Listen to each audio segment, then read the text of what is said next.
এই রেস্টুরেন্টের মালিককে? আমি? কেন? এই রেস্টুরেন্টে আমার চাই। মগের মুল্লুক পেয়েছেন নাকি? চাইলে কি সব পাওয়া যায়? এই এলাকায় আমি যা চাই সেটা নিয়েই ছাড়ি। Sorry, this restaurant is not for sale. আমিও দেখছি তোর এই রেস্টুরেন্ট এখানে কতদিন থাকে। সেলিম, হ্যাঁ আব্বু বলো। শুনলাম রেস্টুরেন্টে নাকি ঝামেলা হয়েছে। হ্যাঁ, কিছু গুন্ডা এসে মস্তানি করছিল। ওসব মানুষ থেকে দূরে থাকাই ভালো। আর ওই রেস্টুরেন্টটা ছেড়ে দিলে কি এমন ক্ষতি হবে? ওই রেস্টুরেন্ট আমাদের মেহনতের টাকায় তৈরি, অন্যায়ভাবে কাউকে দখল করতে দেবো না। Shakil, yes sir.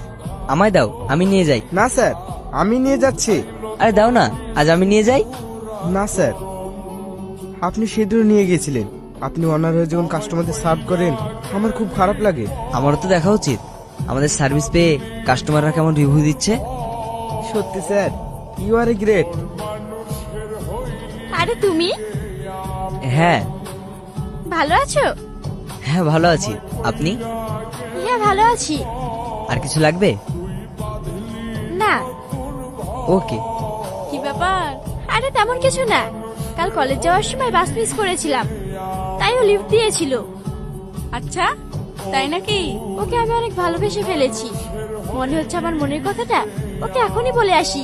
যাই করিস, তোর বাড়ির কথাটা একবার ভাবিস।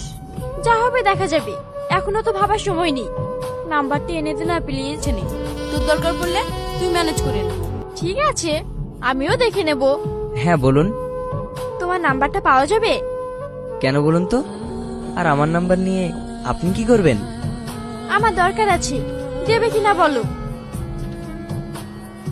আচ্ছা ঠিক আছে, এই নিন।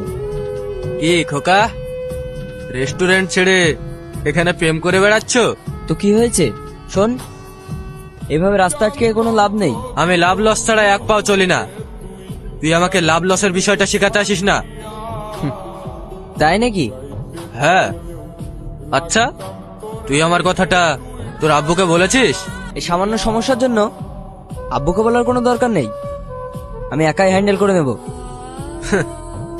তোর তো খুবই সাহস। এতগুলো লোক দেখে ভয় করছিস না?